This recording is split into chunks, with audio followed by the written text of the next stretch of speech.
पाठशाला ज्ञान चैनल को सब्सक्राइब करें, बेल आइकन को भी दबा दें और वीडियो को भी लाइक कर दें। धन्यवाद। नमस्कार दोस्तों, मेरा नाम है पंकज। स्वागत करता हूँ पाठशाला ज्ञान यूट्यूब चैनल पर। कल हमने सीखा था रैंक कैसे फाइंड करते हैं मैट्रिक्स की। आज हम पढ़ने वाले हैं consistency of linear system of equations. चलिए पढ़ते हैं।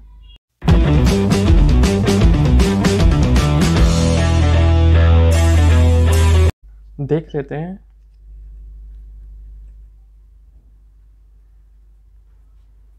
Consistency of linear system of equations. ठीक है, आज हम पढ़ने वाले हैं कि हमारे जो इक्वेशंस दे रखी है वो कंसिस्टेंट है या फिर इनकंसिस्टेंट है। अब इस वर्ड का मतलब देखते हैं क्या होता है कंसिस्टेंट का। ठीक है, इसके बाद हम पढ़ेंगे कि इसे फाइंड कैसे करते हैं। ठीक है, कंसिस्टेंट का मतलब होता है कोई ना कोई सॉल्यूशन होगा। ठीक है, मतलब सॉल्यूशन हमें कुछ ना कुछ मिलेगा ज़रूर। ठीक है, और वो सॉल्यूशन हमारा या तो यूनिक होगा या फिर हमारा इनफाइनाइट होगा। ये दो टाइप के हमें सॉल्यूशन मिलेंगे। ठीक है, या तो हमारा यूनिक होगा या फिर इनफाइनाइट होगा। फिर हमारा आता है इनकंसिस्टेंट। इनकंसिस्टेंट का मतलब क्या होगा? कोई हमें सॉल्यूशन देखने को नहीं मिलेगा। यहाँ पे हम जो इक्वेशंस होगी उनका कोई भी सॉल्यूशन नहीं होगा, मतलब हम उन्हें सॉल्व नहीं कर पाएंगे। ठीक है, तो सबसे पहले हम क्या करेंगे, एक एग्जांपल की हेल्प से समझेंगे कि हमें पता कैसे लगेगा कि कोई भी जो हमें सिस्टम दिया गया है वो कंसिस्टेंट है या फिर इनकंसिस्टेंट। ठीक है, उसके लिए हम पहले एक बार देख लेते हैं कि सिस्टम ऑफ इक्वेशंस हमारे पास कौन कौन से हो सकते हैं। ठीक है, तो हम दो टाइप के सिस्टम ऑफ इक्वेशंस पढ़ने वाले हैं यहाँ पर। एक पढ़ने वाले हैं होमोजीनियस, एक पढ़ने वाले हैं नॉन होमोजीनियस।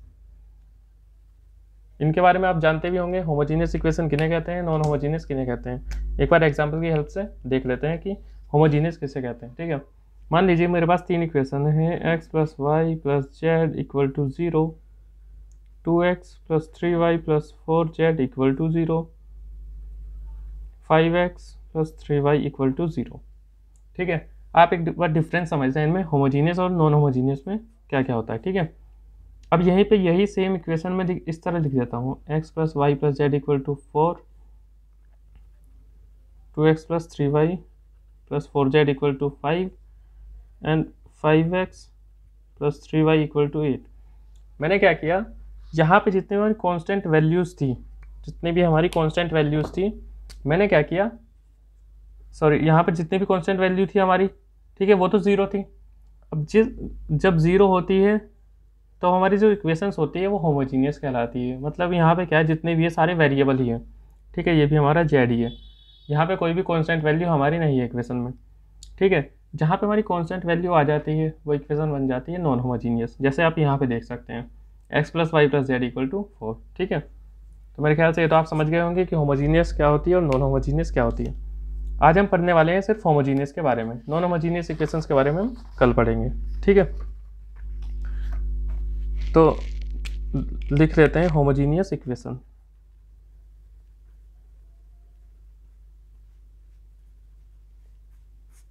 ठीक है, अब होमोजीनियस इक्वेशन जैसे मैंने ये एग्जांपल लिया था, ये हमारी होमोजीनियस इक्वेशन है। ठीक है, ये साइड में हम लिख देते हैं x + y + z = 0, 2x + 3y + 4z = 0, 5x + 3y = 0। ये हमारे पास होमोजीनियस इक्वेशंस है। ठीक है, अब इसमें सॉल्यूशन देखते हैं। मैंने क्या बताया था, सॉल्यूशन या तो यूनिक होगा या फिर इनफाइनाइट होगा। ठीक है, कंसिस्टेंट के केस में, और इनकंसिस्टेंट होगा तो हमने पढ़ा था कोई सॉल्यूशन होगा ही नहीं उसका। ठीक है, तो ये जो केस बनता है होमोजीनियस इक्वेशन का, तो जो होमोजीनियस इक्वेशन होती है हमारी वो हमेशा कंसिस्टेंट होगी, ये आप लिख सकते हैं, मतलब हमेशा सॉल्यूशन होगा, ऑलवेज सॉल्यूशन। ठीक है, तो इसमें नो सॉल्यूशन वाला या फिर इनकंसिस्टेंसी वाला केस आएगा ही नहीं, इसमें सिर्फ कंसिस्टेंट ही होगी इक्वेशन हमेशा। ठीक है, अब कंसिस्टेंट तो होगी, ठीक है, हमें पता लग गया कि कंसिस्टेंट होगी अगर होमोजीनियस इक्वेशन है। और होमोजीनियस को फाइंड करने का मतलब पता कैसे करें कि सिस्टम ऑफ इक्वेशन होमोजीनियस है, मैंने बता दिया था 0 होगा इधर, ठीक है, इक्वल टू के बाद 0 होगा, ठीक है। अब देखते हैं, ठीक है, कंसिस्टेंट सॉल्यूशन हो गया, लेकिन कंसिस्टेंट के बाद हमारे पास क्या है, पहला जो सॉल्यूशन होगा वो यूनिक होगा और दूसरा होगा इनफाइनाइट। मतलब कहने का क्या है, सॉल्यूशन तो हमारे पास है लेकिन वो यूनिक भी हो सकता है, इनफाइनाइट भी। अब ये कैसे पता करें हम कि वो यूनिक है या फिर इनफाइनाइट, वो पढ़ेंगे, ठीक है। उसके लिए क्या करते हैं हम, इस जो सिस्टम ऑफ इक्वेशन से इसे मैट्रिक्स बना लेते हैं, ठीक है। मैट्रिक्स बनाते हैं तो 1 1 1 इनके कांस्टेंट से लेंगे, इसका कांस्टेंट 1 है ना, ठीक है, 1 1 1 और 2 3 4 5 3 0, यहाँ पे z 0 है, ठीक है। और वेरिएबल या फिर नंबर ऑफ अननोन की मैं बात करूँ तो 3 अननोन है, तो ये यहाँ पे आ जाएंगे X Y Z equal to 0। इस तरह से मैं शो कर सकता हूँ अगर मैट्रिक्स फॉर्म में मुझे शो करना है तो, ठीक है, इन तीनों इक्वेशंस को। ये हमने सबसे पहली वीडियो में सीखा भी था कि हम कैसे कैसे इसे शो करते हैं, ठीक है। ये हो गया। अब इस मैट्रिक्स को मैं ए मान लेता हूँ, ये हमारा वेरिएबल का है एक्स, इसे मान लेते हैं बी, और बी यहाँ पे है 0, तो मेरा finally a X equal to 0 हो गया, ठीक है। तो हम क्या करते हैं, इस ए मैट्रिक्स की हेल्प से समझते हैं कि यूनिक हमारा सिस्टम कब होगा, ठीक है। अब यूनिक हमारा कब होगा, यूनिक हमारा तब होगा जब रैंक ऑफ ए जो है, रैंक हमने फाइंड करना सीख लिया पिछली वीडियो में। ए मैट्रिक्स की जो रैंक है किसके इक्वल होगी, नंबर ऑफ अननोन के इक्वल होगी। तो हमारा जो सिस्टम ऑफ इक्वेशन होगा वो यूनिक होगा। लेकिन अगर यहीं पे जो रैंक ऑफ ए है वो लेस है, मतलब less than number of unknown है, ठीक है। मतलब क्या हुआ इसका, जैसे यहाँ पे देख सकते हैं आप, यहाँ पे इसकी मैक्सिमम रैंक कितनी हो सकती है, 3, क्योंकि 3 रो है और 3 ही हमारे पास वेरिएबल या फिर अननोन है।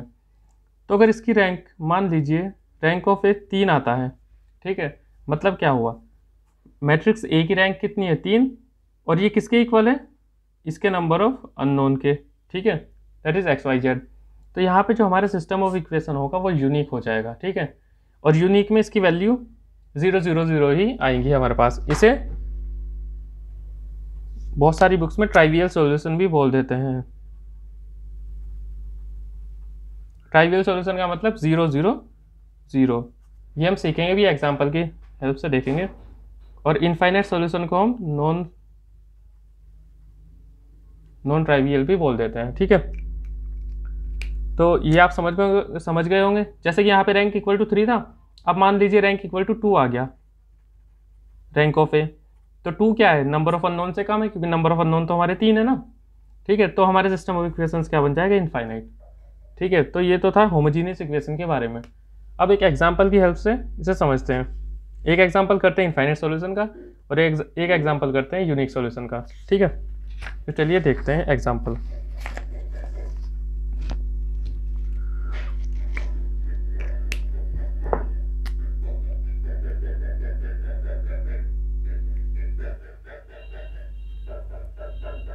एग्जाम्पल ले लेते हैं। मान लीजिए हमारे पास ये 3 इक्वेशन दे दी, 2x1 plus x2 plus x3 equal to 0 रहेगा ना, क्योंकि हमें क्या है, होमोजीनियस के बारे में पढ़ रहे हैं, ठीक है। दूसरा x2 minus x3 equal to 0, x1 plus x2 equal to 0। ये हमें 3 इक्वेशन दे दी। सबसे पहले हमें क्या करना है, इन्हें मैट्रिक्स फॉर्म में लिखना है। तो मैट्रिक्स फॉर्म में हम लिख देते हैं। कैसे लिखेंगे, ये फर्स्ट इक्वेशन है, ये सेकंड, ये थर्ड, इससे रो बनेगी तो इसके कोफिशिएंट क्या है, 2 1 1, इसके कोफिशिएंट क्या है, x1 का 0 है, x2 का 1, x3 का -1, यहाँ पे x1 का 1, x2 का 1, x3 का 0, ठीक है। वेरिएबल्स यहाँ जाएंगे x1 x2 x3 equal to क्या है, सबका 0, ठीक है।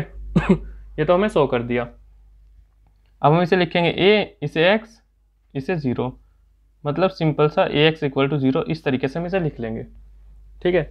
उसके बाद हमें क्या करना है, ये जो a मैट्रिक्स है इसे सोल्व करना है, इसे उठाकर, ठीक है। तो इसे लिख लेते हैं 2 1 1 0 1 -1 1 1 0, ठीक है। अब यहाँ पे मैंने एलिमेंट्री ऑपरेशंस आपको बताया था कैसे करते हैं, ठीक है, कैसे लगाते हैं, जिससे कि हम रैंक फाइंड कर सके। और रैंक फाइंड करने के लिए मुझे क्या करना होता था, पहले ये वाली रो 0 करनी होती थी, फिर देखना होता था ये वाली रो 0 हो सकती है क्या, सेकंड वाली, ठीक है, ये रो 1, ये रो 2, ये रो 3। अब मैं इसमें एलिमेंट्री ऑपरेशन लगाता हूँ, R3 माइनस 1/2 R1 R3 में, ठीक है। इसका मतलब क्या हुआ, यहाँ पे रफ काम हम कर लेते हैं। R1 में मैं 1/2 से मल्टीप्लाई करके R3 से सब्ट्रैक्ट कर दूंगा, तो R1 लिख लेते हैं 1/2 से मल्टीप्लाई करके। तो इसे जब 2 में मैं 1/2 से मल्टीप्लाई करूंगा तो 1 आ जाएगा यहाँ पे, 1 इंटू 1/2, 1 इंटू 1/2। और थर्ड हमारी रो कौन सी है, 1 1 0, ठीक है। तो इसे लिख लेते हैं 2 1 1 0 1 -1। मैंने बताया था जिस रो में हम ऑपरेशन लगाएंगे सिर्फ उसी रो की वैल्यू चेंज होगी, बाकी पे कोई फर्क नहीं पड़ेगा, ठीक है। अब यहाँ पे देख लेते हैं 1 -1 0, 1 -हाफ 1/2, 0 -1/2 माइनस के 1/2, ठीक है। अब मैं क्या करता हूँ, इसके बाद ऑपरेशन लगाता हूँ यहाँ पे। ये हमारी रो 3 है, ये रो 2 है, ये रो 1 है।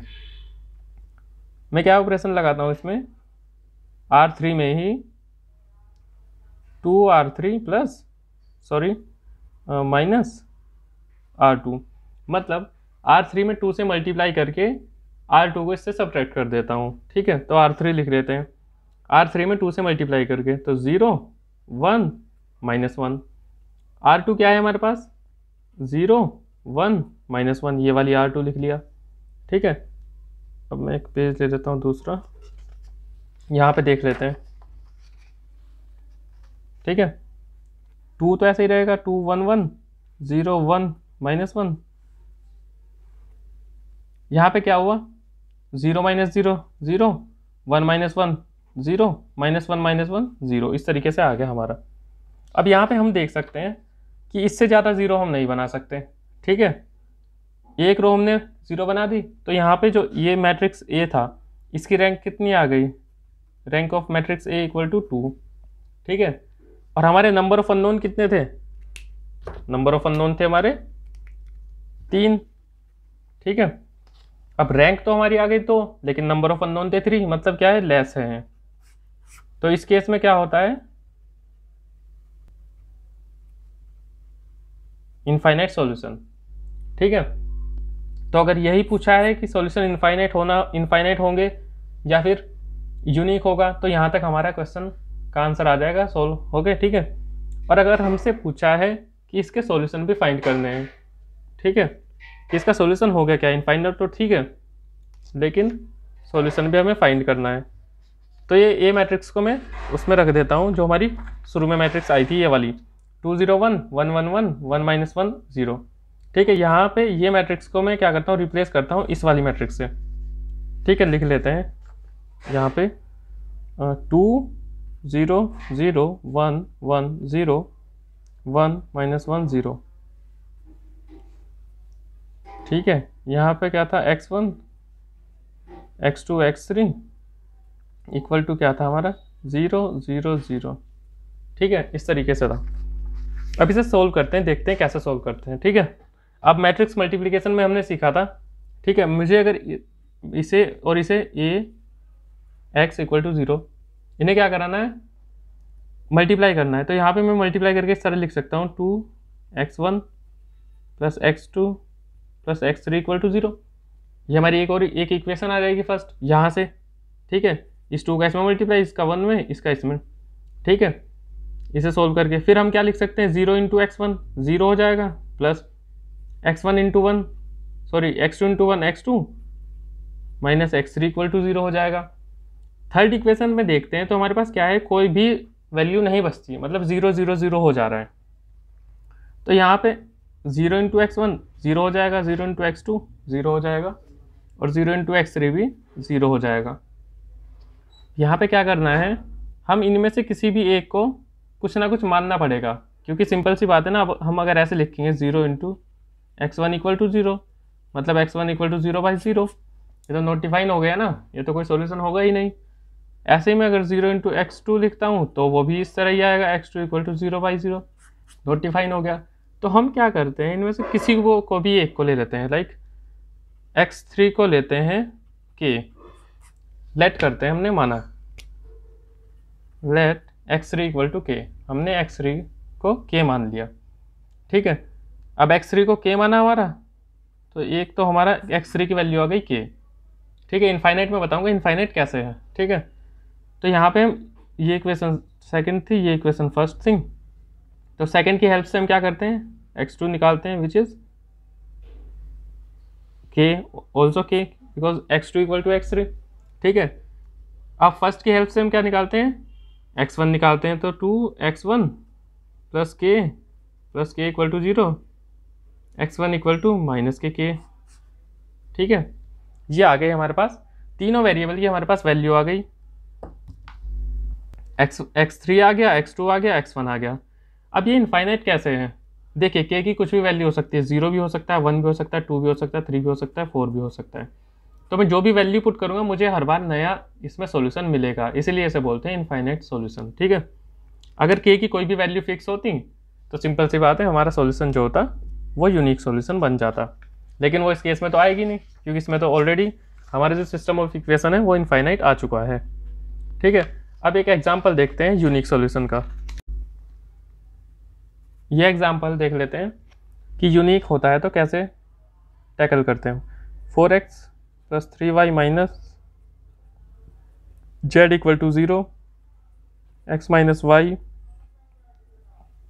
Minus 2z equal to 0, 5x plus Y plus 4z equal to 0। ये हमें तीन इक्वेशन दे दी, एक सिस्टम दे दे तीन इक्वेशन का। अब सबसे पहले मैंने क्या बताया था, ax इक्वल टू बी की फॉर्म में इसे लिख लेते हैं। तो कैसे लिखेंगे, 4 3 माइनस 1 1 माइनस 1 माइनस 2 5 1 4, ये आ गया। And X Y Z equal to 0 0 0, ये a ये x इक्वल टू 0, मतलब ax इक्वल टू 0। उसके बाद क्या करना, मुझे रैंक फाइंड करनी है a की रैंक कितनी है, उससे मुझे पता लगेगा कि सिस्टम हमारा यूनिक है या फिर इनफाइनाइट है, ठीक है। तो a को लिख लेते हैं, 4 3 माइनस 1 1 माइनस 1 माइनस 2 5 1 4, ठीक है।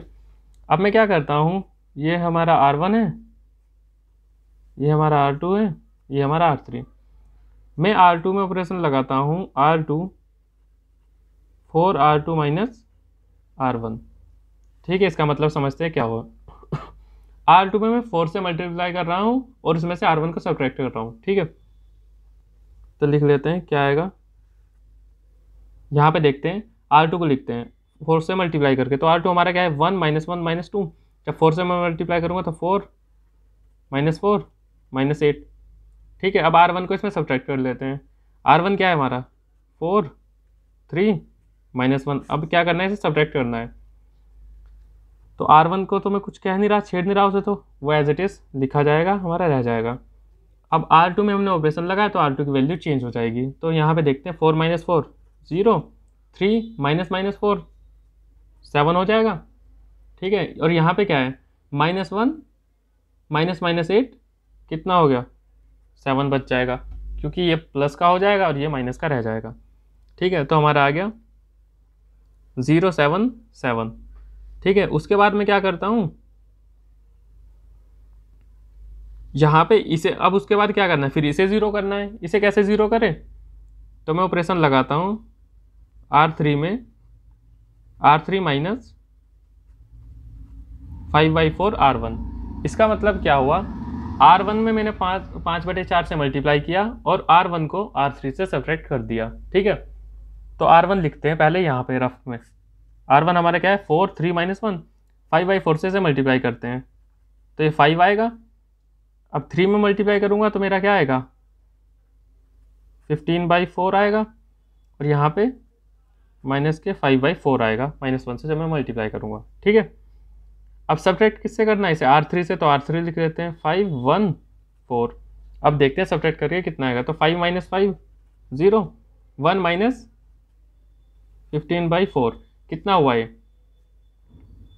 4 माइनस 15/4 माइनस के 11/4 और यहाँ पे कितना 4 माइनस 5/4, तो लिख लेते हैं 4 माइनस 5/4,